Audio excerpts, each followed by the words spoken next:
What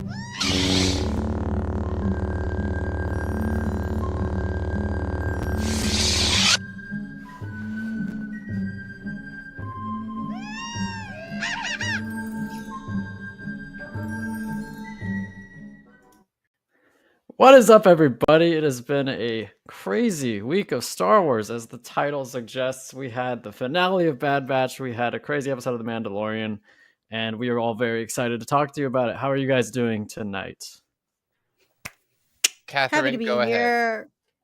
Just happy to be alive. Happy to be a Star Wars fan. It almost doesn't feel real, all the gloriousness that's been coming our way. So, yeah, I'm used to, being like, oh, cautiously optimistic, right? But no, now we're finally getting into the nitty grittiness and the beautiful aspect of Star Wars, which is the theory and the deep dive. So I think I'm excited to finally get into all of what we're going to talk about today. Do we turn on the... No, turn them off. I can't turn them off. What is that? That's so funny. Hold on. I got to just put that one up. Oh, no, okay. No, it went away. Yeah, no. Never mind. But yeah, I'm excited. Bad Batch, Mando hit the mark. But in my opinion, Bad Batch still is the winner this week. What do you guys think? I mean, it was the finale. It better be, you know? Yeah, that's true. That's a fair point.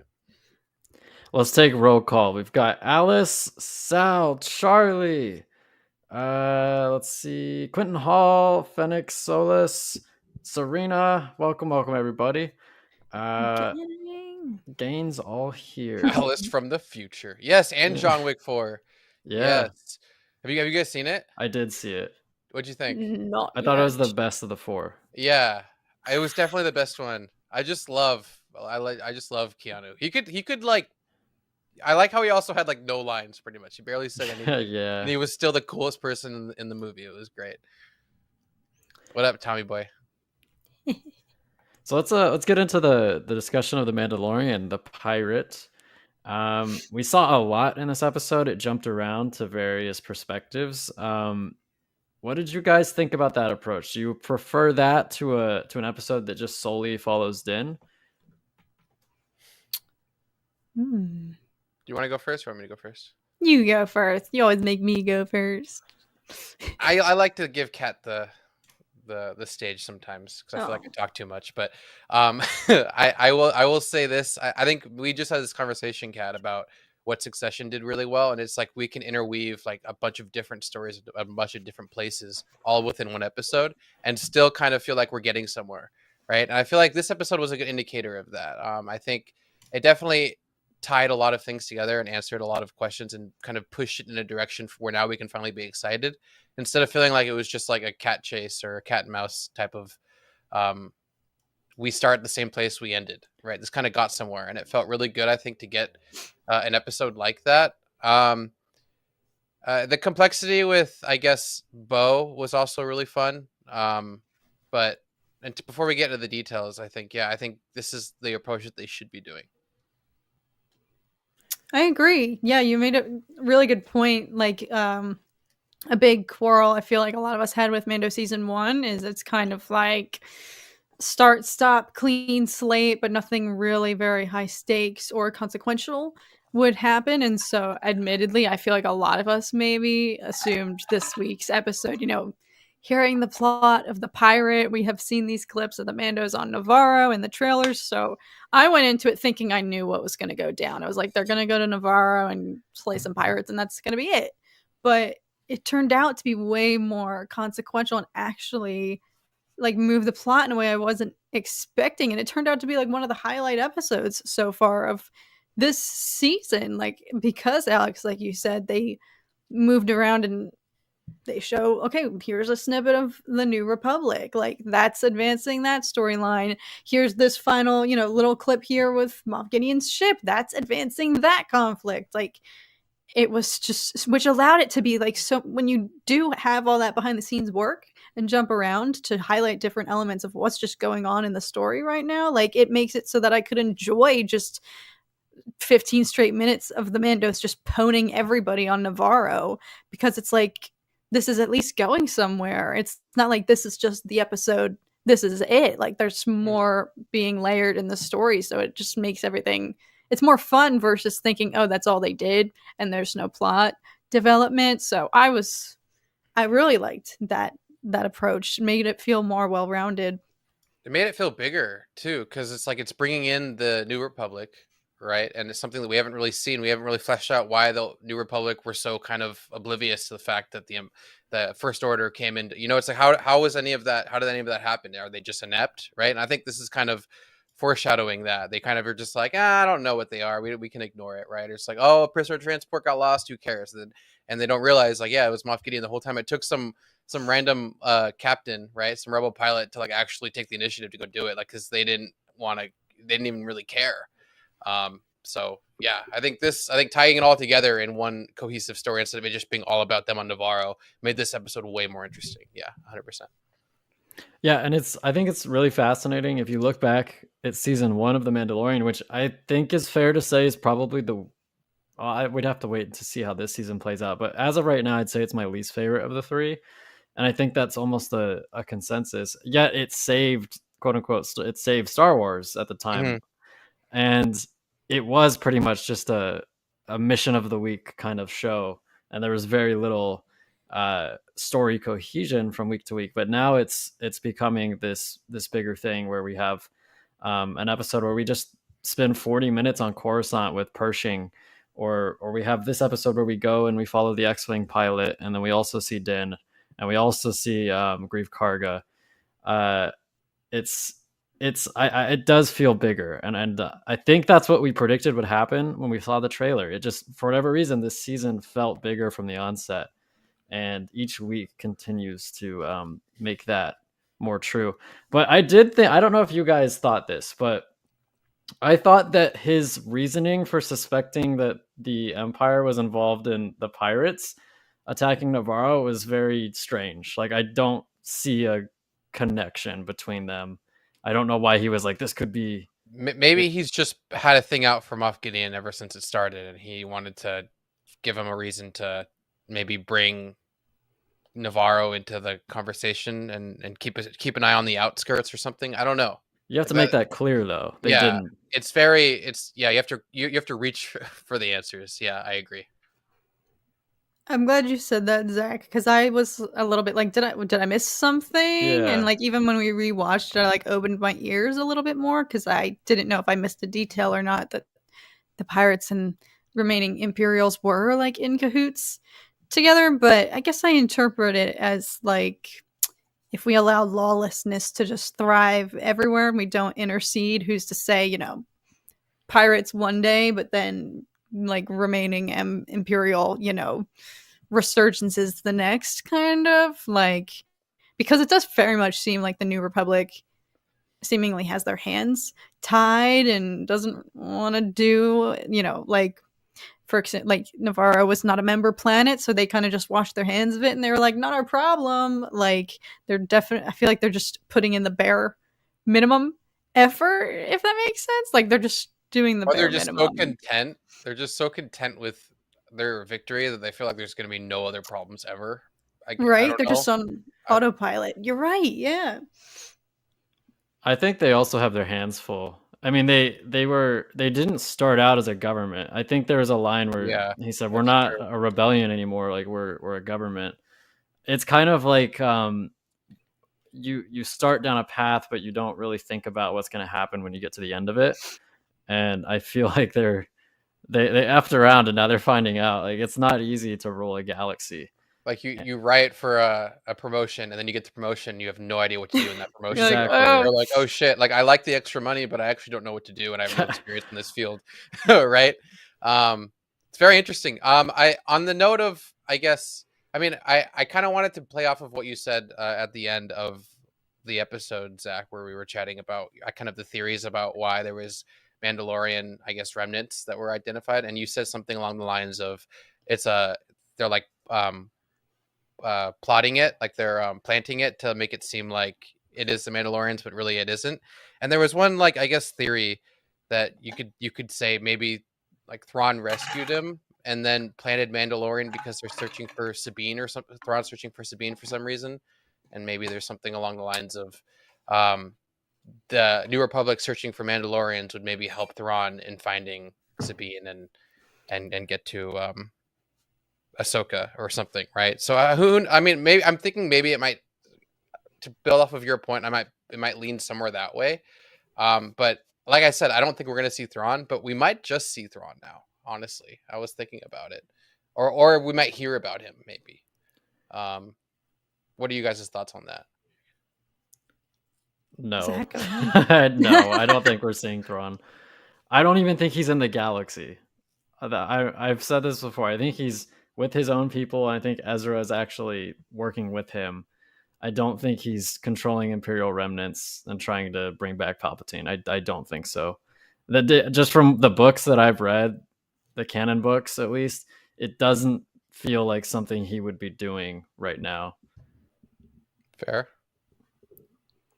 Yeah, I hope they don't, because I think, yeah, I feel like, I mean, maybe I'm wrong, but I feel like they're planting a lot and building up for, just getting everybody introductory level to the Ahsoka show, setting things up for that. Like, I think if he had a time to show up, it would be then, and I think it would be more impactful if they saved it for that, because I think he's just more applicable for Ahsoka's storyline, and I feel like it would just get muddy because, like, when is the timeline's around the same, right, for the Ahsoka I think show? so. I think, right? Yeah, it should be. Yeah, so they could have some cohesion there. Not saying I want to see Thrawn, right, but I just feel like why would there be Mandalorian armor there? Because it's pretty evident that it could probably be a plant, unless unless it's just blatantly the Mandalorians just wanted to save him because they want him to be on their team or something, which I doubt that. But wanted to save him. No. No, they hate him. Yeah, I would say they hate him, right? So it's like, why would, like, it's just, I'm just to trying deliver think their about- own justice. Yeah. Like, that was my other thought. Like, is there a violent group out there who just doesn't have faith in the New Republic, and so they took matters into their own hands? Like, go ahead, Zach. It could be Bo's former companions that we saw in season 2. That's It what could I be was them. thinking. But it's like, why though? Because they want revenge, and they don't believe that that he's deserving of going to prison. He deserves death, or it is they plant the chick that's on Coruscant. I forget her name. Elia Kane. Yeah, Elia Kane. She's something's going on with her. So I wouldn't be surprised if she somehow is now leading a faction of Imperial remnants in Moff Gideon's stead. Rescues him, plants evidence that it was the Mandalorians to get heat off of their back so that the New Republic goes and investigates the Mandalorians rather than following the trail of Moff Gideon, who's now, back in the fold. I think it's going to be one of those two things. Yeah, she's just trying to be like the inside woman / man, if you will, for the New Republic, right? And then she's trying to maintain authority so that she can kind of, I guess, report and do whatever she wants without any repercussions, because she wants to be up there so that she can maybe lead fleets and report information to whoever she needs to, right? It's probably Moff Gideon, but then who was leading the fighters and the Star Destroyer, or the fleet, if you will? Who was leading the whole fleet in episode 2 or 3? Beginning of 3. Do you still think that? Do you think that wasn't Moff then? Then who was it? I don't. The timeline of when Gideon got kidnapped is a little confusing. It seems like it wasn't. It was a long time ago. It looks like. It felt like it happened at least weeks ago or months ago or whatever. So it could be Moff Gideon. I feel like we're still missing pieces of the puzzle. I don't know that we can make a good guess yet because they haven't shown much in terms of the Empire so far. I don't know. Thrawn would be so out of the blue. Pardon my pun, but it just. I agree. I agree, but like the Mandalorian plant could be interesting, an interesting tactic that maybe Thrawn could have done. But then again, I didn't read the books like that, right? And you're more aware of his character than I am, so I would respect what you have to say about it. I just wanted to see what you guys thought about it. Yeah, I get that. I would also say when he was name dropped in the season 2 with the Ahsoka episode, it wasn't like there were Imperial soldiers on that planet with the magistrate. It seemed like an independent operation, a local operation, and then they were giving. That's a good point. So it's, you know what I mean? Like, Yeah, I see what you mean. Like if that was led by him, why wouldn't he have had Imperial troopers occupying the whole thing? Right. Yeah. Unless maybe they parted ways and she just is aware that she's a lead to Thrawn somehow. Maybe. It's really interesting though, because this is exciting. This is when we can actually start theorizing and talking about Star Wars and like what we're gonna get. Zach's been right for the most part too. Kat's been right for the most part. I'm always wrong, but wait till we get to Bad Batch and Zach hit the nail right smack on the head. Like I'm almost really concerned. For those of you who said I was crazy for thinking that assistant scientist was related to Omega, I'm gonna have some choice words for you later. So stay tuned. I can't believe you were right about that, man. I didn't even think of it. I was like, there's no way. And then you're like, no, it probably is. And I'm like, okay, man. Everyone thought I was crazy. And I didn't think you were crazy. I just thought, I was like, okay, that's a theory. I wouldn't say that's my theory, but that's a theory. I started asking myself, am I crazy? Like, do I belong in an asylum? You went to therapy for like 2 weeks and then you realized you were right the whole time. Like, have I become one of those Star Wars fans who just thinks everybody's related to everybody? Am I finally? Or that your theory is gospel and everyone else is stupid? Yeah. Oh my god. Oh man. So you think Grogu's ears going down shows something sus about the armor? Because I think it's a wild theory, but it could be true. I don't trust the armor. I mean, I'll say that. I don't know how you guys feel, but I don't trust her. I don't understand how her allegiance and how her like ideals change kind of on a dime quite often, and how her decisions are always kind of like, you respect my station. This is like, she's almost. I almost wonder if she's just totally indoctrinated all of them, everyone there, just to like kind of fit her narrative, and then she's gonna like flip when she needs to, right? I that is interesting. The cult had to get cult talk, right? Yeah. Cults get started somehow, and it's usually one main person. And it's seemingly like, it sounds like their whole purpose, everything about the Children of the Watch is seemingly like, we help each other. Everyone's here for each other. We donate our best card to the foundlings. Like, it's a very communal, joint effort. So it has always rubbed me the wrong way. Like, that line, especially when she said, "Don't you respect my station?" I was like, yeah, it seems okay, right? Bizarre, right? Like, it seems bizarre based on the rest of their practices. You have any idea who Bo-Katan is? Jesus, right? Literally, like, check who you're talking to. But I was talking to somebody today, and this didn't even cross my mind, but they brought up the fact, like, is she trying to hatch some sort of plot to pit Bo and Din against each other? Because Bo still needs to get that Darksaber. Like, what is the logic here? Like, telling her, hey, you can go reclaim Mandalore, but without the Darksaber? Like, what is she trying to build here other than conflict between Bo-Katan and the current owner of the weapon that she actually needs if she wants, like, to really have something to solidify her claim? You know what I thought, Kat? I thought that when it cut away from their meeting in the cave and it showed them walking out to Din, I thought she was gonna be like, "I'm challenging you." Yeah. I was like, "Oh my god!" She had that walk for sure. She had that vibe where it's like, this is gonna be a confrontation, and then it just turned into, we're all together in this, and I'm like, oh, okay. Well, somebody pointed out that, as the armorer says, like, Bo-Katan will be the one to lead us. Like, Paz looked over at Din almost for like it was just like, yeah, dude, whatever. I agree. Yeah.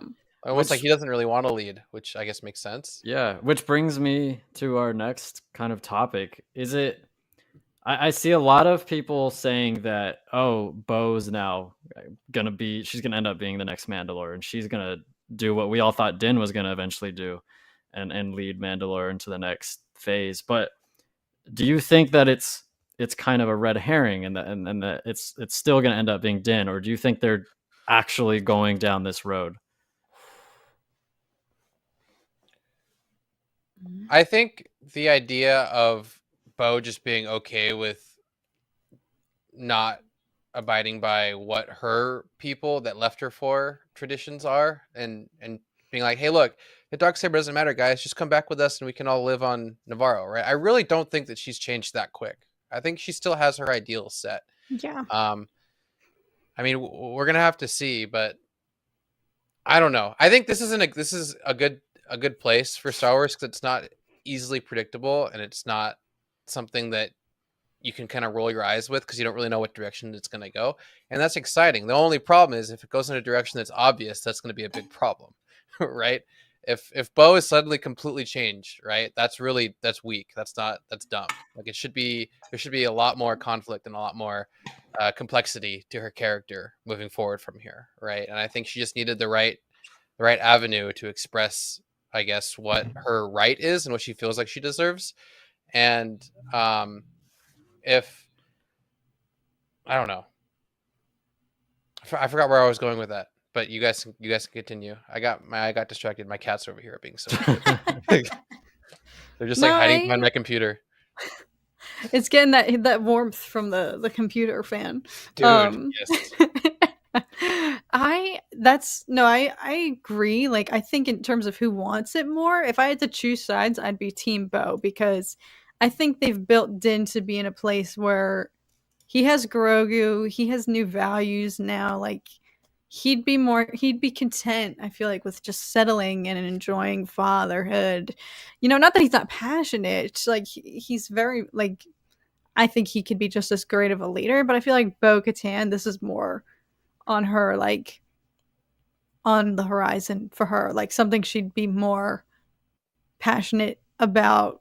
Not to say, I don't want to say like she doesn't have anything else, like she doesn't have kids, she doesn't have a Grogu, but like this is just more, I think she wants it more, which is why I'm scared, because I think if the time came, she would challenge Jin maybe for the Darksaber, and he obviously can't just hand it over. I am scared because I feel like you're so right, Alex. It's like we don't know what's going to happen, and this is a great moment currently for the storyline for surprise, and it could go any possible way. And I feel like we don't know, but I feel like it's building to some only sort of... the strongest will rule. You're right. Din just gets his head cut off.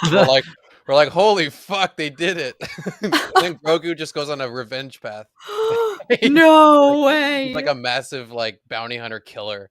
He's just like this little baby. and then that's where the season 5, 6, 7, 8, 9, 10 then that Jon Favreau was talking about goes. What's good about this present situation that we're in is that I'm okay with either way. If they want Bo to be the leader, I'm fine with that. And if Din ends up becoming the leader, I'm also fine with that, because I think it would be a good story to take this really obscure Mandalorian who really came from nothing, a foundling even, and have him end up being the next Mandalore, the one who reunites Mandalorians, reclaims Mandalore, and leads them into the next era. But it'd also be a good story if Bo-Katan finally accomplished what she's been trying to do this whole time. Mm-hmm. So I don't think they can really go wrong with either way. I know that there's a lot of people who are upset that Din hasn't been very proactive in this season and really been driving the plot. It's definitely been more of the Bo-Katan show.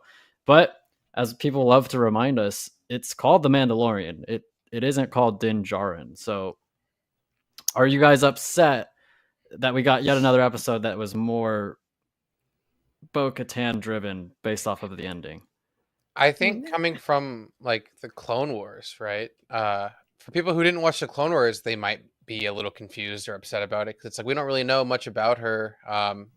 Whatever, whether they like her or not, I think there's a lot that we don't know. So why is all of a sudden this chick there or whatever? But I think she's proven herself pretty well in the screen time that she has had, and some of the dialogue that she has had. Even though the whole like her sitting on the throne for however long is a little funny and a little funky, but I think that was showing that she had like a character change and a character development, instead of just kind of repeating the same mistake. She was just sulking in her failure, trying to figure out what she needs to do next. And now she's on that path, right? But it's like what that path is unclear.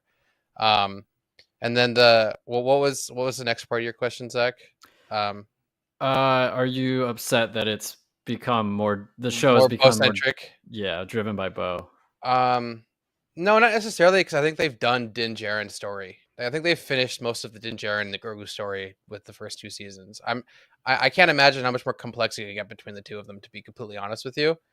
The way it ended was how I think we universally agreed it should have ended there, and we should have had kind of back and forth sequences until the very end, where maybe they reunite, and it's kind of going into like the 4th season where it concludes the whole show about something that happens, whether it's building off of the Ahsoka show from Thrawn maybe, or whatever.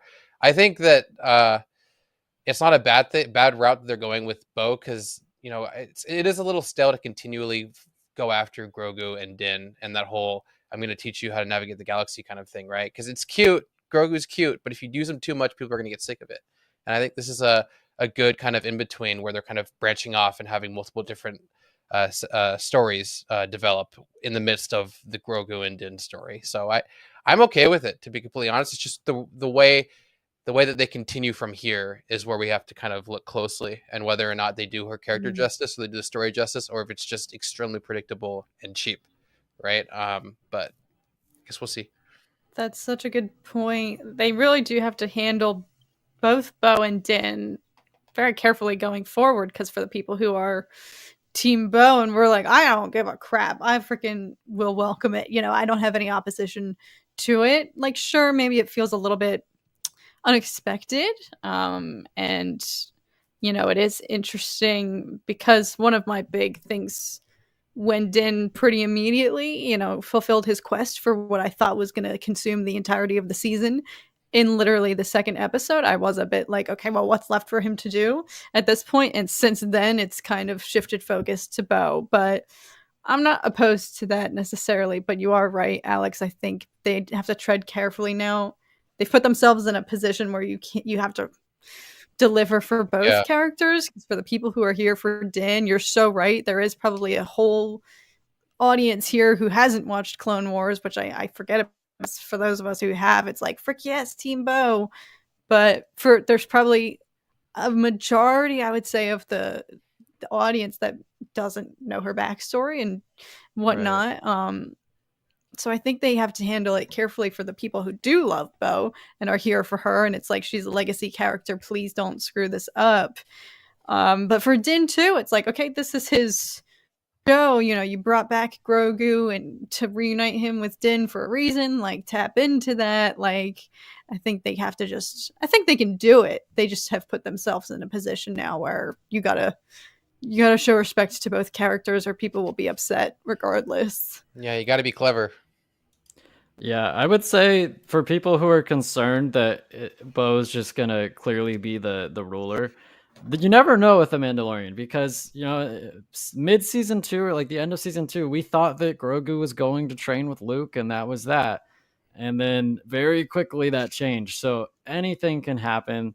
I wouldn't be so sure that just because it looks like Bo is going to be the leader of Mandalore, I wouldn't rule Din out just yet. That is good point, Zach. Things are never as set in stone as we think they are with this show.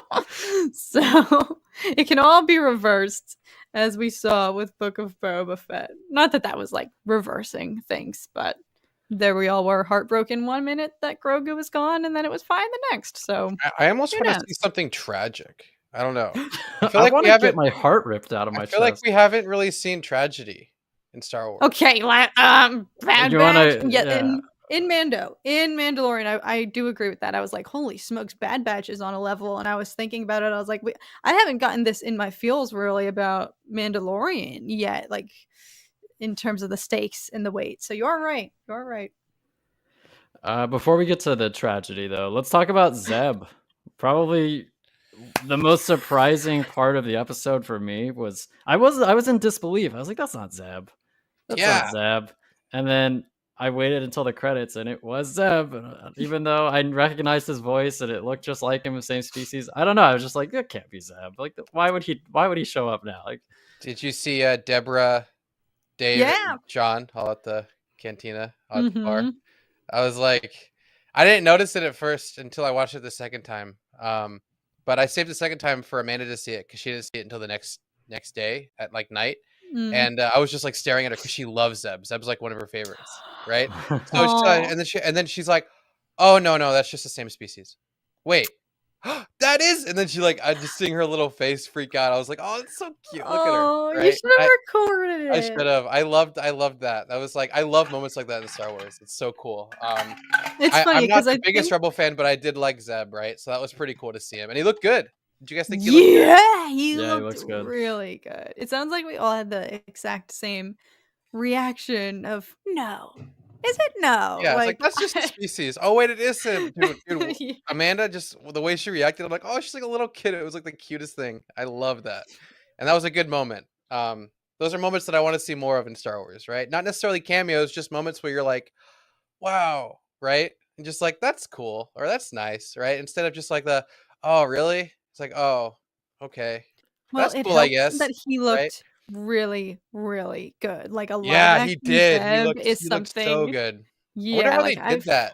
Like, right? technically, I want to see how they did that because he was massive. He was so tall. He looked great. He Loved it. did. It was like I feel like I had the same reaction to Amanda, but less like more muted, because I'm an I w- internal reactor too. yeah, I was just like Yeah. that's Whatever, yeah. not Zeb. Or at first I was like, is that Zeb? And I was like, no, that's not Zeb. It's not Zeb. And then yeah, it was like, holy crap, that's Zeb. There's just no way to predict that. Like there's no way anyone expected that to happen. If you said Zeb's gonna be in this episode, you're a liar. Like there's no reason for you to have predicted that.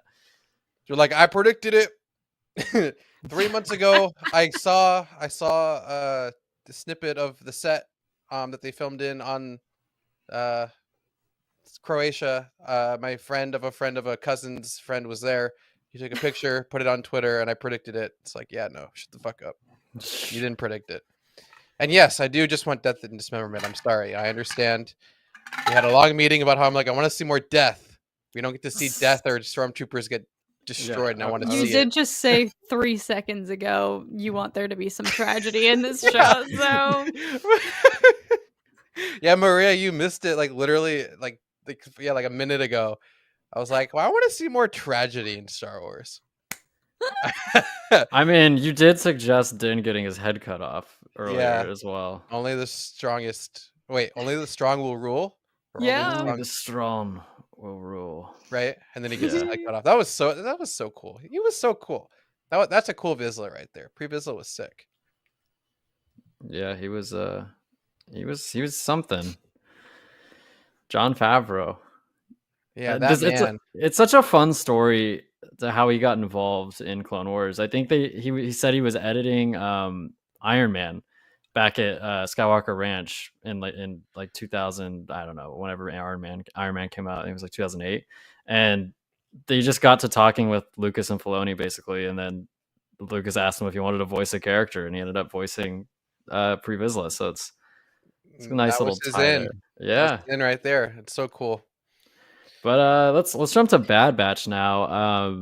It was, unfortunately, we did predict it, but Tick is not with us anymore. At least we think. I love Tech, but I'd be disappointed if he survived. I think it'd be really cheap if they just revealed that he survived that next season. it has more weight if he doesn't. It definitely becomes more like real. It was a bit. I mean, I'm enjoying the theory that he could be, because it was a little bit comforting to Dude, go on that guy's Twitter dead. and. He's dead, Cat. Did you see how Okay. high that was? Yes, but clearly, all right. What is the number one golden rule of Star Wars, folks? Unless you see a dead body, that person is TBD. Okay, unknown. Missing in action. Yeah, it is like the golden rule for this franchise, and they clearly went to the wreckage and collected the wreckage of his whatever and collected his glasses. So I mean, somebody saw something, and maybe they're just lying a little bit. Who knows? But that would be almost even worse if they were to like capture him or do whatever to him. I was like waiting for Omega. I was waiting for Omega to be like, Hunter, that should have been you. Tech is my friend. Losing tick is my strategy. Strategy. No. But that shot of him falling into it was How could they gut-wrenching. do this? If you had, I literally was just so in disbelief when Tom and I watched it last night because I was just reminiscing on the three of us talking about the beginning of the season, and we were like, yeah, it's low stakes, it's all right. Like, if you had told us then you're gonna have effing tears in your eyes 12 episodes from now, I would not have believed you. Like, I feel like an effing ragdoll based on how they toyed with us this season. You were reminiscing back to when Tick was alive. Yeah, Zach, I wasn't watching it right when you were watching it, but when you texted me, dude, I think Krennic's in this. Was that the scene when they were all like silhouettes and you didn't really see the faces? It was a shot where it was a wide shot of them all at the table, and you just saw like dark silhouettes of all of them, right? Dark silhouettes, but I saw a white uniform, and I was like, it kind of looks like Krennic. And then I texted you. I was like, dude, I think it's Krennic. I'm guessing they couldn't get Ben Mendelsohn to voice him because he didn't say a word. IMDb. Wait, no. Ben Mendelsohn is on IMDb.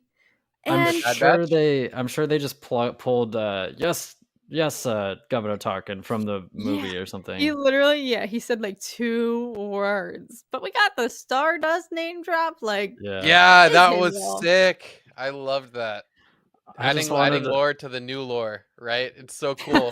I just wanted him to stand up and be like, "Are we blind to find a person?" He's like, "No, we don't have that here. Sit down." I like when Tarkin's just like, "Dude, we're fine. We're in like this tiny little pillar way up in the sky. If this whole base collapses, we collapse, but we're okay. We're safe up here." Maria was sobbing at 1:30 in the morning on Tuesday. Felt like I couldn't sleep. Yeah, I wouldn't say so. How would you rank it in terms of, because I think actually the greatest death in Star Wars is Kanan. I think Kanan's death is probably the greatest death in Star Wars. Yeah. How would you rank it? Like, is it close to that? Is it not even close? What do you guys think? I mean, I just really like Tech, right? He was kind of the reason why they did anything. So it's like the fact that he's gone, or like, I guess from like a blueprint perspective of technical analysis and being able to tell them exactly what they needed to know to be able to accomplish anything. It was always him. Like, Wrecker sure helped with like the brute force, and then Hunter helped with like the sly combat, right? And the sleuthing, and then Echo helped with, his arm thing. But it's just kind of like, I mean, without him, what are they going to do? Like, it's really tough for them to carry out plans, I would feel like, if they didn't have him. So the fact that he's gone now, it's like, it's brutal. Like, I mean, Amanda was even crying too. Like, she was devastated. And I was like, yeah, because they built him up too, especially with Brown Eyes, with what's her face. Like, they made it seem like he had something to live for. Yeah. When I saw that scene, I was like, he's dead. Yeah, he's so dead. Tragedy comes. Yes. Yeah, I don't know. I mean, it's up there. It's not up there with like legendary. I don't consider him a legendary character, right? I consider him, a necessary. What was the phrase in who says that? It was a necessary loss. Yeah. Yeah, I think it was necessary to kind of get us to feel right for all of them and everything they've been through. It was one of those moments that was very special, but it wasn't like an S tier. It was more of like an A or a B tier, I would say, for. Could you imagine somebody's in the afterlife and it's just like, your death was an S tier. It was an A tier death. You're no Kanan Jarrus, buddy. You like come in the afterlife, you're like, hey bro, was that like an S tier death or what? It's like, nah, dude, you should have been able to get up that rope, bro. You kind of just failed there. What was up with that upper body strength? He's like, dude, I'm the technical guy. It's like, fuck off. A tier. Oh, man. Yeah, but 100% Kanan Jarrus beats every death. That death was, I still remember just sitting there in shock after I watched that. Yeah. Just Kanan dying. It was all Ezra's fault too, wasn't it? No, it was no one's fault. And that's what was so beautiful about it. Like, he sacrificed himself to save all of his friends, and then the Force gave him his vision back so he could see Hera one last time, and it just gut-wrenching and beautiful at the same time. And also, it wasn't a fallout from something that Ezra did. Am I thinking of No. something else? They were going to break them out, They're right? saving Hera. Hera got Yeah. captured. Oh, that's right. Yes. I need to watch all the Thrawn scenes too to refresh on that Right. beautiful dialogue that he has. Zach will see Sid in his afterlife. God, if I see Sid in my afterlife, I went to the place down below. That's for sure. Let's talk about Sid, shall we? Oh, dude, we predicted that too. Yeah. Son of a bitch. It's Yeah. like I the really whole wanted Omega to kill her. I actually thought it's like, please. you're dead, Sid. Stupid lizard. Stupid. I never liked We lizards. trusted you. Just has like a one-liner afterwards. Sid, how could you? You were my friend. You were my friends, Sid. We saved you. I raced with Tick. I'm sorry, Shorty. Oh Like, my fuck. God. It's like all they had to do was just be like, oh, well, that sucks for you, Sid. You can stay with this guy. We're gonna go not be indebted to you Right? anymore. Things would be so different. I expected her. So I this whole season, I have said she's gonna betray them, but I think she's gonna redeem herself and end up helping them escape. She didn't even do that. She just took the money and split. She is the worst character I've ever seen. I hate her. I hate her. I hate her so much. I just wanted her to die, and now we have to wait until season 3 to possibly see that. Part of me really thought for a second there would be a moment where Hemlock was going to be like, "Thank you for your service to the Empire. Goodbye," and eliminate her for having wish. even harbored them as fugitives.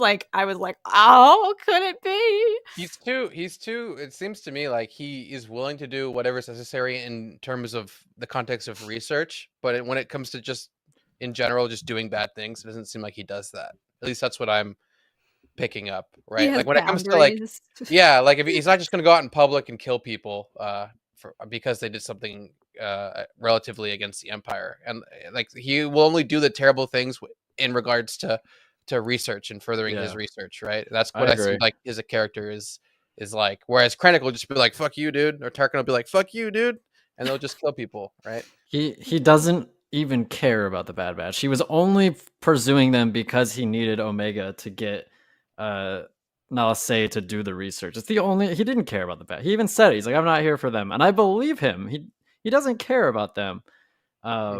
So he's I feel like he's gonna, when all's said and done, he's gonna be one of the best villains that we've seen in Star Wars. I just, something about him, like the way that the actor delivers the lines almost in a whisper.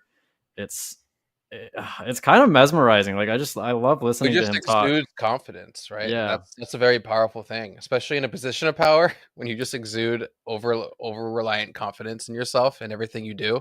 That you don't even stutter, you don't even have any issues with how you just sit there, deliver your lines, and you're like, whatever happens. Like he knows exactly what's going to happen all the time. He's never ever threatened. He never ever feels threatened, which is like such a cool thing. That the Empire in general, they always are very confident. So that's definitely something that they all have because they already have an older Omega. Yeah. Let's talk about that, shall we? Zach, let her rip. Let her rip again, Zach. This is your time to shine. So what was it? 2 weeks ago or last week? I don't remember. It's been I think so it was long. legit last week. Yeah. Okay, so legit last week, I approached the chat with a theory that the scientist lady was an older Omega. And I was told, no, they just have the same accent. You're crazy, blah, blah, blah. And I believed all of those things. And then Zach internalized that. Yeah, I picked up some very unhealthy habits that will shorten my lifespan. And then it was revealed that I was freaking right about it all.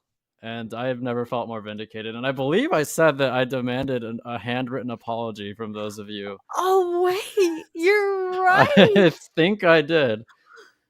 I think you did. Oh my gosh, it's all coming back to me.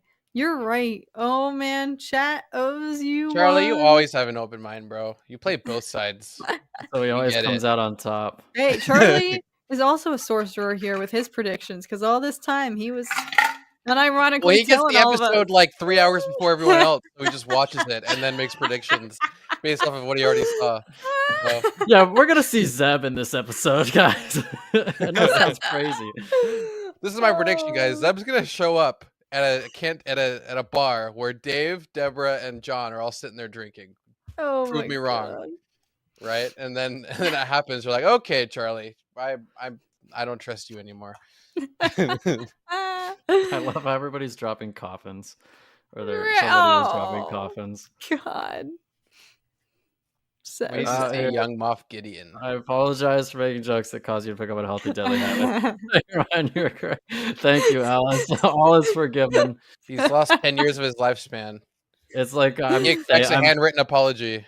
I'm Theoden, where I suddenly look younger. It all Saruman's spell just fades away. Yeah. Oh my God.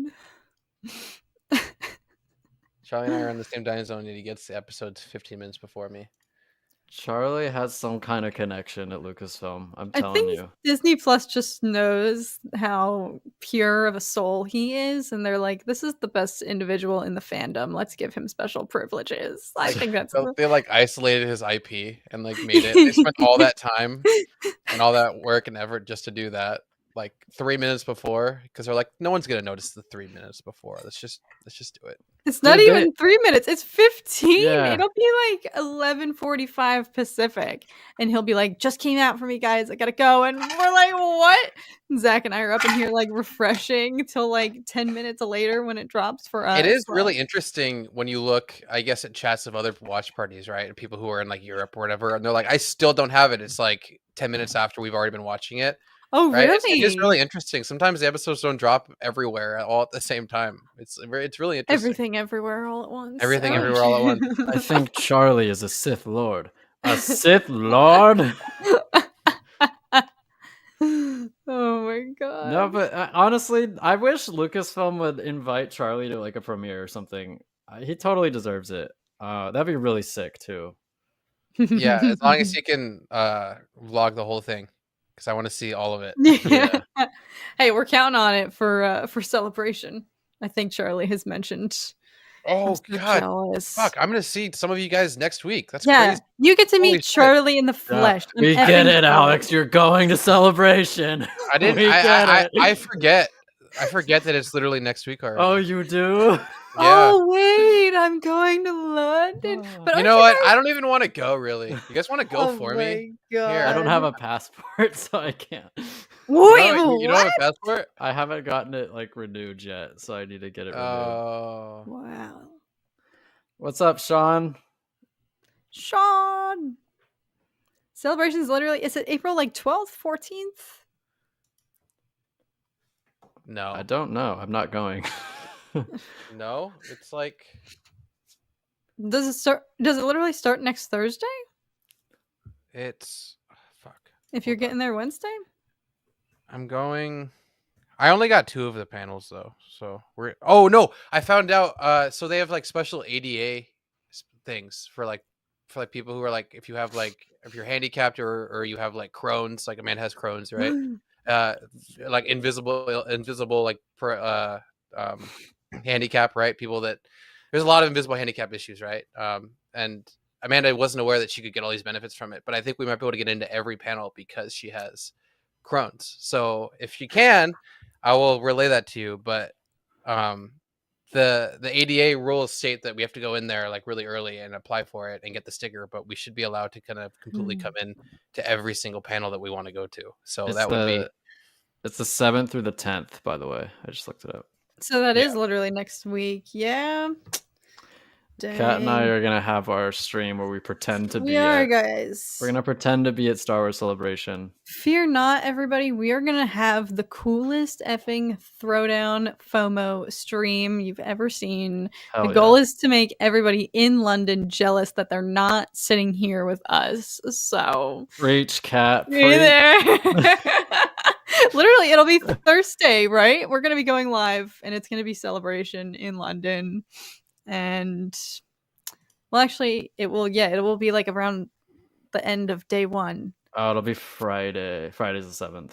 Right. 7th, 8th. So we can stream 7th, 8th, 9th, or 10th. We have How about so all many three? days. All three. We're gonna go for a 24-hour stream. Nah, we're doing a 36-hour stream. Hell everybody. yeah. I can't wait. Right, Mr. Fett? We can have our own celebration. Yeah, Yeah, you stop guys are gonna have bragging, the time of Alex. your life. We will. 36-hour stream. You're just like, you know what? I don't even want to do 24 hours. I want to do 36 hours. Yeah, go Just big or stick it to go you. home. Zach and I are both literally just like asleep during some of it. It's like we're still live. We never stopped. We're just getting some sleep. Alex calls it. They just announced the episodes 10 through 12, the sequels Bro, trilogy. I got to see fucking Thrawn, dog. We're like, shut up, Alex. We're trying to sleep. We've been live for 36 hours. You wish you were here. We're Oh having my- so much fun. I just scream. I just play that scene. No, this is pod racing as I land, like really loud. No, this is pod racing. Just like stand up and just scream it really loud. Everyone's like, dude, sit down. Are they having the live stream at all? Are there any? No, they're live not having streams? it at all. No, you can't There's see any of it. nothing. They're not having the live stage like they always No, do. nothing. What They the announced- hell? Yeah, What the hell? This is the first year We're where they're gonna have doing to count absolutely on nothing. Twitter. We're gonna have to go count on the live tweets. God dang. Ugh. Oh, that's so. Why not?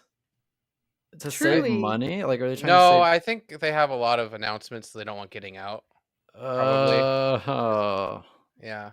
that's where I spent like 60% of my time when I was there. Was just by the live stage because they'd have guests on like every freaking hour. Is it Lars? Is that his brother? Lars Mikkelsen, right? For Thrawn. What was his name? Yeah, it's Lars, right? Yeah. Imagine he just walks on the stage. I'm just like, bro. I'm gonna Mads live is from gonna this. be there too. He walked on the stage. He's like, Okay. "I will not be playing Thrawn." And it's like, yeah. I know. He's just like, oh, well, who would he play? He's like, I am playing the younger Sheev Palpatine. It's like, oh no. No, picture this. It's next week at Celebration. Lars Mikkelsen is supposed to be there to announce that he's playing Thrawn, but nobody can find him. Where is he? All of a sudden, cut to Kat and I. We have Lars on our show, and he announces it on our show. Hey guys, And big fan of the show. We're like, wait, what? Oh, He's like, yeah, I have Liam Neeson back here. Do you want him to pop on too? It's like, oh yeah, sure. He can just come on. Ewan's here too. Hey, everybody. oh my god! I'm supposed to be getting my It's picture like, oh. taken with Alex right now, but fuck that guy. I'm gonna go hug his girlfriend again instead. Yeah, he's like, he kept asking if I watched this series Bucketheads, and I just said no and kept leaving it. So I don't Said know. no. Who the fuck asks that? Yeah, Mads is Jyn Erso's dad. Galen, Yeah. I'm so effing jealous that he's gonna be there. If I were going, I would have gotten tickets to be in his meet and greet line. Like, for real. I know all the other key players are gonna be there, but I'm just so freaking salty about that. I like how wish- Hayden was like a part of Anaheim, but he was just like, I'm not doing photo ops with Yeah. these California fuckers. I hate everyone here. What the hell, man? Yeah. I mean, not that I would have probably been able to do it because they would have sold out like that, but I would have loved to meet either Hayden or Ewan. I would honestly, in hindsight, I wish I met Katie Sackhoff. I wish I got a photo op with her. Because my love for Bo-Katan has grown immensely Mhm. since then. I've always loved Bo-Katan. I think she was like one of the biggest parts of the Clone Wars that I liked a lot, right? That whole Mandalorian story, Death Watch story. That was like one of my favorites. Just like anyone with the last name Kryze. Yeah. Oh, maybe I'm biased. Maybe just because she's related, I just inadvertently, subconsciously just love her in every way. She could be like the worst person ever, and I just love her. Isn't it funny how I know there's a real life reason for it, obviously, because Alec Guinness played Obi-Wan and Ewan played Obi-Wan, so it's two different actors who look a little different and have aged a little differently. But isn't it crazy how much older Obi-Wan looks compared to like Bo? Like Bo aged like fine wine, and then Obi-Wan's over here looking like So how does we live on a desert? yeah, with two She's sons. just sitting on her throne all the time. So Yeah. It's crazy because I mean I assume Bo is probably in her early 20s in the Clone Wars, so Obi-Wan's still like 10 something years older than her, but still Bo just looks so good for being in her 40s, probably. Yeah, how old is Katie Sackhoff? I thought, wasn't the trajectory that she's supposed to be like 60 in this timeline here? Like, I want to look that or am up. I wrong? No, I heard no, people I saying I she's think like I thought she was in 60. her late 40s. Oh, that's a lot more believable. No, says Maria. Okay, good. So that was just a lie that I saw then. I saw Clone somebody Wars. on Twitter say that she's supposed to be like She's 15 years 70. younger than Satine. So So she would be 50, a little older than She's 50. 48. Oh, thank God. That's so much more believable. although Sackhoff herself is 42, she believes Bo-Katan is a little older. Speaking at a roundtable event in 2023, she suggested Bo-Katan is probably in her late 40s or early 50s. Yeah. Sounds right. According Still to looks good for that. this, it Look, says she's a little 40. older than 50. May have been to about 23 at the end of the Clone Wars. But that's just another source. I mean, 48 seems like it makes sense to me. I'm okay with going with that. Yeah, she looks good for 48. she looks fabulous. Likes holding a grin. It's kind of off-putting at times. Unless you're into that, I guess. I don't know. I saw something that said majority of Mando is what's his name's grandson, that Yeah. cowboy famous actor. John Wayne. A Hey ma- there, Pilgrim. I saw something that said majority of Mando is what's his name's grandson, that cowboy famous. So He's he the plays. he's the body double. He plays Okay. I'm sorry, dude. My brain's not working right now. I couldn't interpret that. Brandon Wayne. Brandon Yeah, Wayne. thank you, Maria. I couldn't remember his That's first name. super cool. I didn't know that. There's two other actors that honestly probably do like 90% of the body / stunt work for Din Yeah. Djarin, especially since the rumor mill was Rumor has especially filming like during production of like The Last of Us, like Bruce Pedro Wayne. Pascal was like not. It's just Batman.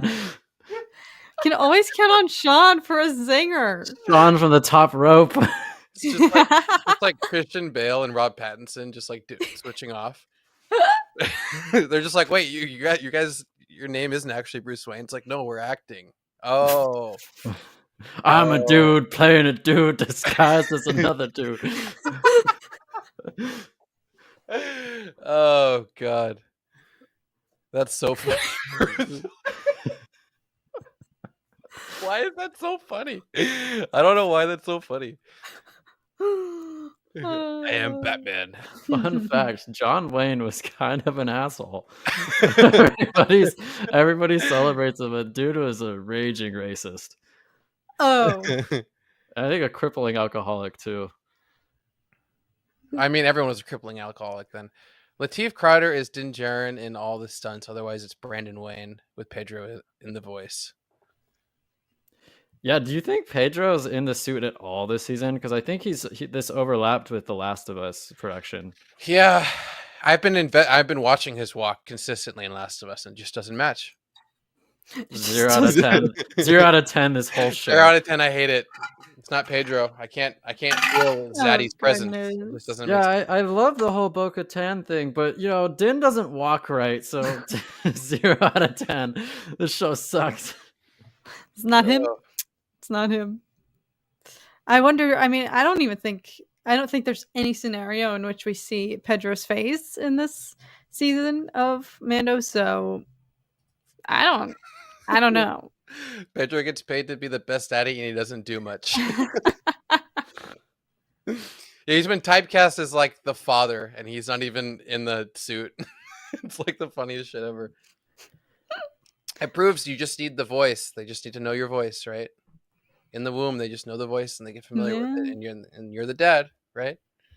Do you think they came up with the whole concept of the way keeping your helmet on just so that it'd be easier for them production wise?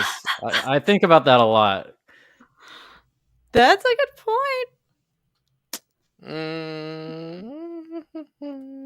I too have been watching The Walk, but the double knows his walk because it's his walk the same way. Walk this way. Dude, I was I about, thought the same I was about to thing. break into song. Imagine Bogdan Imagine- taking over the show and leading into the next season. Might happen. Like Like you mentioned so many other seasons. Is it just going to be like not titled The Mandalorian anymore? Or do you think it's going to be like Mandalorian season 4, 5, 6, 7, 8, 9? Or do you think they're just going to call it something else in the same universe? Oh. 100 seasons Mandalorian. Mandalorian forever. I don't know, man. I feel like a lot of people would be upset if they phased in out. And understandably so. I'd be fine. Like I'd still watch it. I just want to see good Star Wars, and Yeah.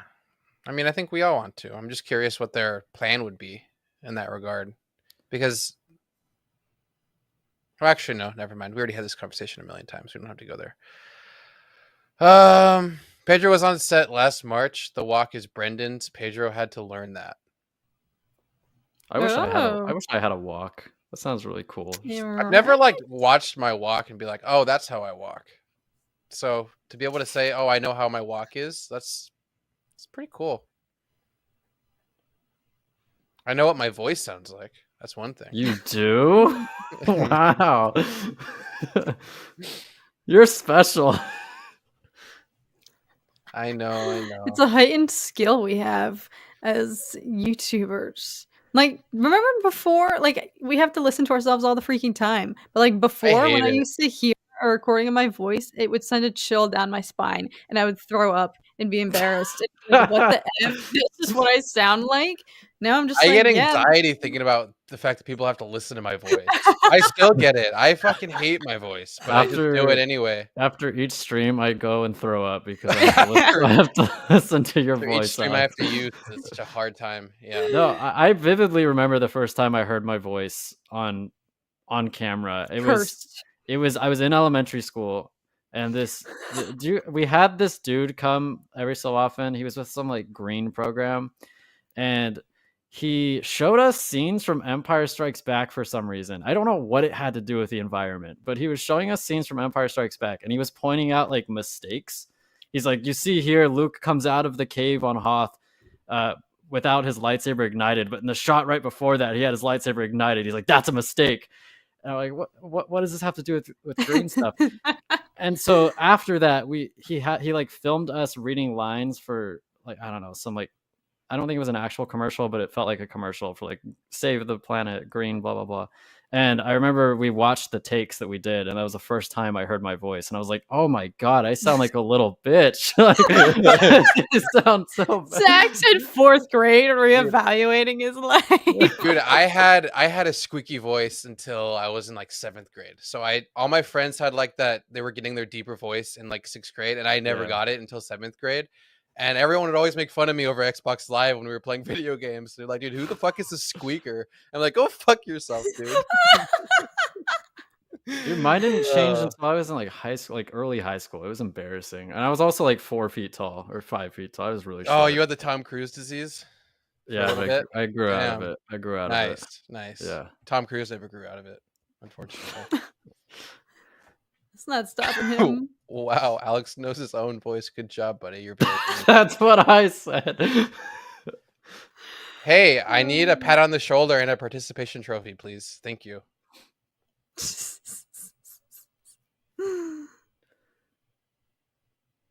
I'm 5'3", so no big deal. Yeah, I mean, whatever. If you're short, you're short. Got me 1 inch beat. Cat's 5. You're 5'2"? No, you're not. You have seen me in my physical state. I am. But you wear long clothes maybe, so you look taller. Yeah, I was wearing all long sleeves at the time. It was cold. The long sleeves add 5 inches. Yeah. I didn't know that. Look at me getting fashion advice from you guys. Like you decide next time I see you, you're just wearing like extra large hoodie down to your knees. And I'm like, okay, now you just look like a toddler. I don't know what to tell you. Your sleeves are dragging on the ground.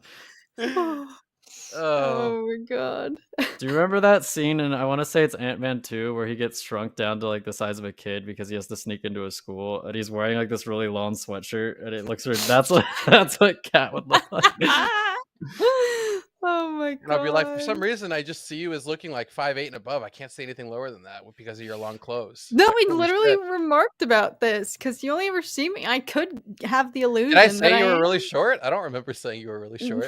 No, I think maybe I always just confess it because, like, You just whenever were I outward meet about your insecurity. people, right? Like, I cannot maintain the illusion right now. I could be 6 foot for all you guys know. Dude, Y'all 5'8" don't small. know. 5'8" is. I wish that's like Well, my dream. yeah. So I'm pretty sure when I met you, I was like, I'm short. This is me. Wait, how tall is Natalie Portman though? Because Also 5. I think she might actually be 5'3". I thought she was like Oh. 5. Oh, she's 5'3"? She I might thought be. she was like 5'4", 5'5". Yeah, she's short like me. Thank God. At least It's you're like my not. one. You're not like 4'11" though, so like you're still technically. Maybe I will be when gravity's through with me, you know? I'm looking forward When to it. gravity- When gravity's had its way with me. when gravity stops ravaging my body. It's doing it every day, y'all. It's happening to all of us. Daisy Ridley's 5'7". Thick Jealous. platform shoes. Oh my god. Yeah, just wear like massive high heels, too. Daisy. Oh, I used to, dude. I used to wear these elevator shoes when I was a freshman because I was so insecure about my height. Zach, no way. I wore Wait, elevator did shoes. you really? Yeah, Wait, and what is that? it's like they look like normal shoes, except the soles are like higher up, so it gives you a few inches. So I wore elevator shoes for a period of about 6 months, and I realized in PE, I was like, oh shit, when I change into my running shoes, I'm gonna look shorter. So I did PE with the elevator shoes, Oh and my it was God. so bad. It was No. it was awful. Zach's running pacers with like 2 inches of soles beneath his feet. Zach Yeah. is tall. Zach's pretty, aren't you? Yeah, I'm like 5'10", 5'11", somewhere in there. See, it paid off. I know I Patience. was a late bloomer, but yeah. Alex said we're like giants. I've never really done. No, I've been 5'11" for like ever, since like 8th grade. I think I've been 5'11" for like You'll ever. I grow never someday, grew it. I buddy. never grew anymore. I didn't grow until junior year-ish. I wear but- platform shoes. I'll be 6 feet. There you go. Make sure you do PE in them. Okay, I'm just gonna say I'm 6 feet now. Funny, are you laughing? We are. It was embarrassing, man. Like I look back at some of the shit that I did when I was a kid and in early high school. We and all like, have oh, those stories. God. Stop. We all did stupid shit. I did not exist on the face of this earth from years 6th grade through 8th grade. Like, I've just erased that from my memory because it embarrasses me that people walk this planet knowing what I was like back then. Like, it's cursed. I can't. Little Catherine. Little Catherine was always 5'2". I was gonna say, yeah, I Probably think were I've 5'2" in like 5th grade, right? And just never grew. no, I definitely wasn't 5 foot till like maybe middle school ish, and then I probably capped out in high school. Honestly, maybe like my freshman year of high school, probably I was done. Middle school felt like forever when I think about it. High school, I feel like went by way faster than middle school did. It gets Oh. faster and faster the older you get, for sure. I remember the year 2004 felt like it lasted an eternity for me. I don't know why. It just Great. that year in particular lasted forever. That would have put us in 3rd grade. No, Yeah, I was 8. So that's I like don't second- remember what that second translates grade. to. 2nd grade was a good year. You're right. You're onto something. 2nd grade. Fuck, dude. I remember like having days in 2nd grade or 3rd grade where we would just have like special like parties or whatever. And I just remember playing Pokemon with everyone in class. Hell yeah. And it was like so much fun. And then like Beyblades were a thing then too, I think. And Beyblades were a lot of Yu-Gi-Oh! fun. Yu-Gi-Oh! I played Yu-Gi-Oh! Yeah. PlayStation 2. Fuck, dude. I remember I used to have my friend and I used to pretend to be playing Lord of the Rings at recess, and my best friend had another friend who I didn't like, and they would play Dragon Ball Z, and I Like, thought fuck that playing DBZ. I thought playing Lord of the Rings was like the coolest thing. And then Yeah. when they were out there playing Dragon Ball Z, I was like, those freaking nerds. Those losers. No. Oh my god. It was like when you think back about grade school, it's crazy how much energy we had and how much we did. When I think about it, I was always outside doing some crazy shit. And it's like now it's like I don't even want to go outside once a week. Like I'm tired, I gotta work, and then I go work out, and then I just go to sleep. Like I'm like I don't want to go out and play. That's how I Right? feel about like college. I look back on the things I was chugging out in college. My body was a machine. I'm like 3 years removed from that or whatever, and I've tanked so much since then. Like it's literally they don't lie. They don't lie about aging. It's literally like I I should be don't young like and it. spry. I don't like it.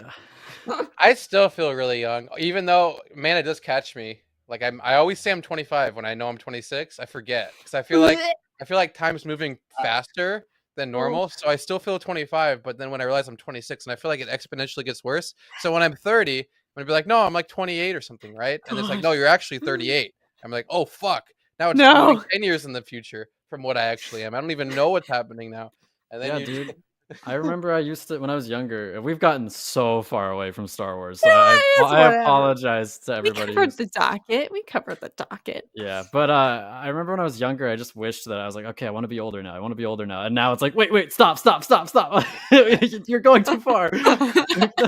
see, You're going a path you can't follow. I always learned from either older, like way older, like my mom, my dad, and like all of their friends. Like they would always lecture me about just enjoy your youth, right? And I really took that to heart. So I feel like I did get the most out of when I was younger because I'm like, okay, maybe I won't.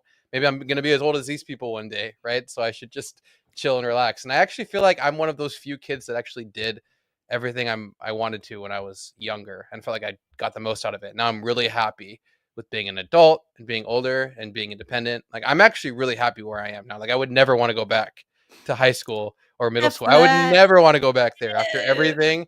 I would never want to go back there. I'm so happy with my life right now. So Sweet Lord. No, there are there's times that, where but the exponential forgetting your age is definitely going to be a bad thing. no, even if you gave me $1 million, I don't think I would go back to middle school. Like, I'm glad that time of my life is over. And there are even times where I look back on high school too, and I'm just like, oh God, like, what was I even thinking? What was I even doing? But I do miss the, like, when you are in high school, you think you know everything about life, and that's as hard as it's going to get. And your parents are constantly telling you, like, just wait, it gets worse. Like when you're actually an Wow, that's adult. what they said to you? For me, it was like, Yeah. no, trust me, this means nothing. Like, any it's problems like you have mean nothing. It's gonna be okay. And that was how for you, they're just like, no, it gets way worse, dude. No, You're fucked. You haven't seen anything yet.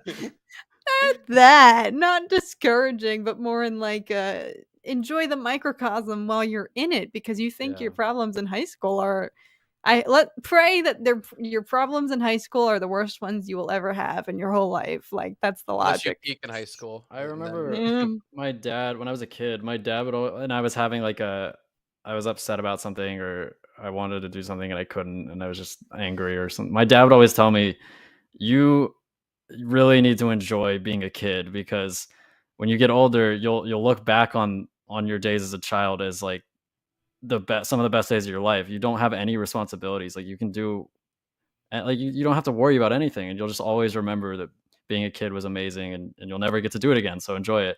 And he was fucking right. Like he was so right. Like I think about that. Like I wish I could just go back to a Saturday afternoon in 2004 and just play outside with my friends, like play lightsabers and we're never going to get to do that again. And it's sad. And I wish I could. What's stopping us, Zach? Let's meet up in the streets right while now. they're at Star Wars Celebration, time we'll to play go LARPing.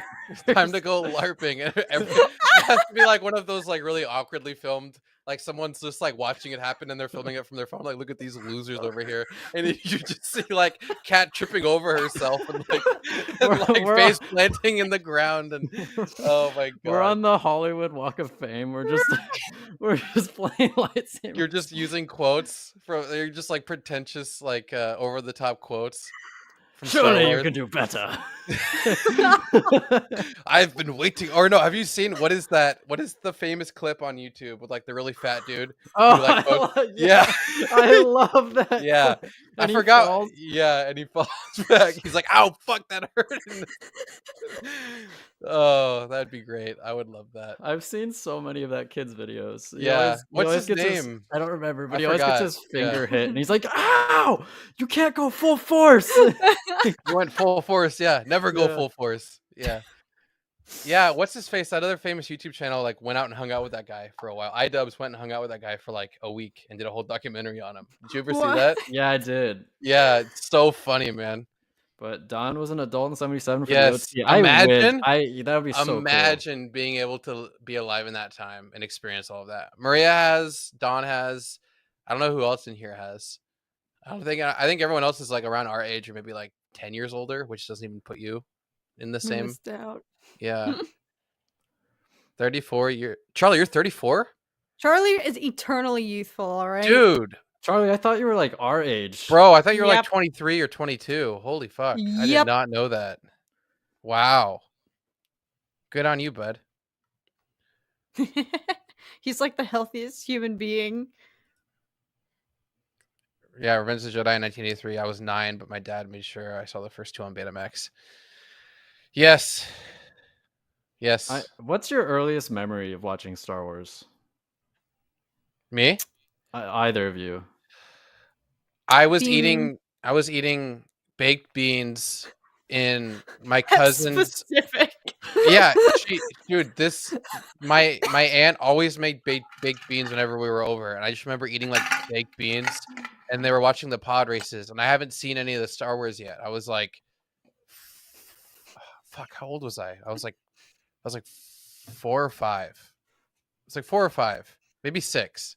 And like I'm just sitting there, and I like see the pod race, and then like I remember one of the pods like blew. It was the when one of the Boba throws the wrench and it gets stuck. That was the moment I saw, and he crashed into the side, and like all this shit blew up, and I'm like, did he die? I just remember specifically saying, "Is he dead? Did he Not die?" Boba. Yeah, yeah. I was like, did he die? And then they kept saying, "Shut up, Alex! Shut up, dude!" And because my cousins were all older than me. My cousins were all older than me. I was the youngest one out of all of my dad's side of the family. I was the youngest one by like 5 years. So I was like the little kid, and I was always asking all these questions, and they always like told me to shut up, and they never answered me. And I was like, that's like my earliest memory of Star Wars. That's specific.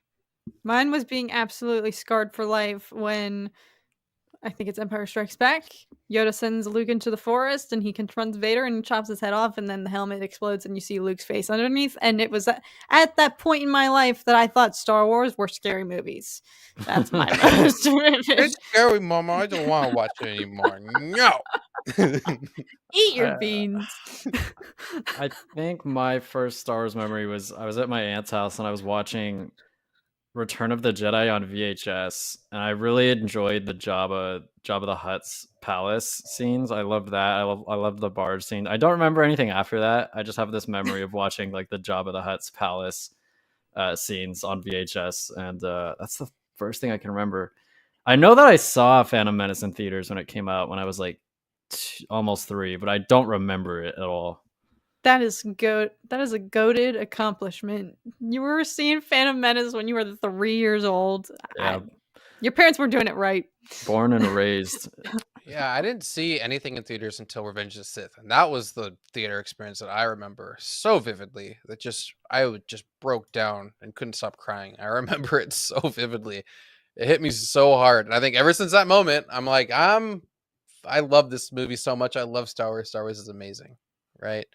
But I don't remember seeing Revenge of the Sith, and it's so weird because I remember everything surrounding it. Like I remember getting lightsaber toys and like talking about it with my friends. I remember playing the video game. I just don't remember physically going to the theater and watching Revenge of the Sith, which is strange. yeah, later, Maria. But yeah, you guys they're doing a wrap party for finishing the voice casting for the film that they're doing. Mhm. And it's going to be like over, it's going to be like a Zoom, and there's going to be like games and everything. And it's going to be like a lot of fun, and the whole cast and crew and everyone's going to be there. So if She told me to remind you guys if you wanted to come, Oh. and now this is the reminder. I totally forgot, but thanks for that reminder. Yeah, when is it? When I come back in May, I think, right? Sometime Clutch. in May. Yeah. So if you guys want to pop in, totally can. Thank you, Maria. Touched.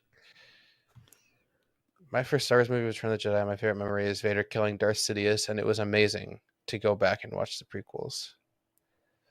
I wish I was able to watch the originals when they were like all the hype. Yeah. I wanted to know what I would have thought of them back then, right?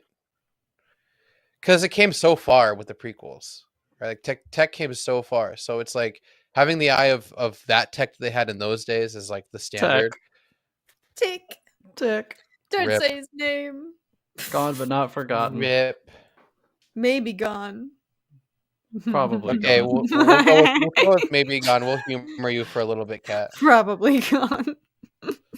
Kitty's gone, and even this kitty, this one that was here, doesn't like being held by me. Yeah. Oh. Like it'll look at me and do like the cute little eye thing where it's like, he feels safe, but then the moment I come close to him, he's like, "I'm out. Goodbye. Fuck you." So. Yeah. Why did you say that name? We're like Martha. Thor. Why did you say that name? Clone Wars was the best when Yoda dropped his cane and started fighting Dooku. I used to watch Attack of the Clones. My mom had TVs in our car, and so I would just bring Attack of the Clones whenever she was driving, and I'd watch Attack of the Clones over and over again. That is clutch. Yeah, it was pretty sick. I'm jealous. I always envied people who had the TVs, the screens. People who what was that? People who had screens? Yeah, my mom had TVs, like 2 small TVs on the backs of the seats, so my sister and I could watch like a movie if we were on a long car ride, and I would watch Attack of the Clones a lot on car trips. Oh, I had one of those like foldable ones. You know what I'm talking about, like the portable, like yeah.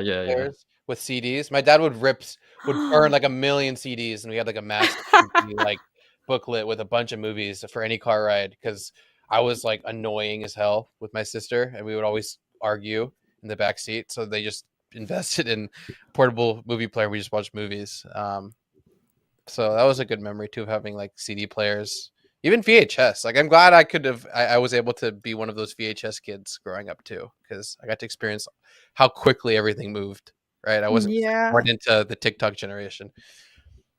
So I was living the a la carte life. My parents played cassette tapes with Frank Sinatra, classical music in the car.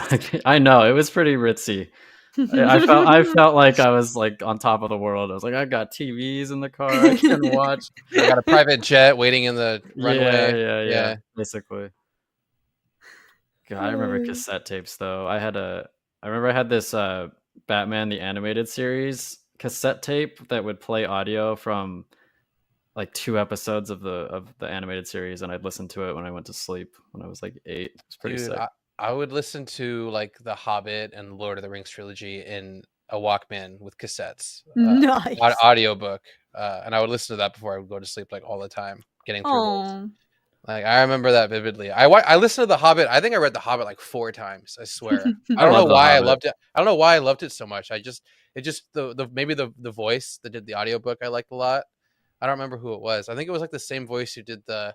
Did you ever play like the Harry Potter games on like PC or PlayStation, like the first couple? Did you ever play those? Chamber of Secrets. Yeah. In Chamber of Secrets, there's like that voice that narrates what happens. Do you guys remember that? I think not really. Okay, it's his voice that does it. I went back and checked it like a couple years ago, and I'm like, maybe that's why that voice is like my childhood in a lot of ways. So. That guy must have just done so much voice acting in that era for like all franchises. He's probably set for life now. My mom bought me Attack of the Clones on VHS, so I immediately smashed it. She bought another, and I did it again. This happened 4 times. My grandma had a DVD of it. I smashed that too. Did you just not like that movie or something, Mr. Fett? I did again. This happened up to 4 times. My grandma had a DVD of it and smashed that too. It sounds like just a story for the sake of telling a story. There's no resolution. It's just I destroyed that, and then I destroyed that, and then that one was destroyed. And I'm like, that's something. Yeah, R.I.P. Kevin Conroy. Yeah. Probably the best Batman we ever got, to be honest. But folks, we've gone over tonight. We kind of got into the weeds talking about some good stuff, but that's fine. I really enjoyed hearing your stories about Star Wars and just you're shooting the shit about when we were young. Straying from the path, straying from the docket is always fun. Yes. Firstborn of the docket strayed from the path. But let's do our patented emoji. Yeah, we didn't do it on Tuesday. Let's clear it, return it back on, and we will play the emoji rain. Wait, stop, Tarkin, stop. I can't see the timeline. Okay, it's up, and here we go. We're fire when ready. All right, everybody, fire! Whoa! Fire! Somebody, fire! Remember Keira Knightley and Pirates of the Caribbean? Yeah, fire! That's not how she's. She's like fire. I think you're exaggerating that. You have to listen to the way she says it. It's like it's so intense, intensely like differing from fire. It's, how do you remember that? Did you I just remember it so vividly. That one scene, I remember. It's like now I have to rewatch this whole movie just to confirm if you're right. Yeah, go to it. Go to like the last fight scene in the third one. I think that's what it is. I will. She's the pirate queen. Yeah. Dun-dun. Whoa. Are those anchors?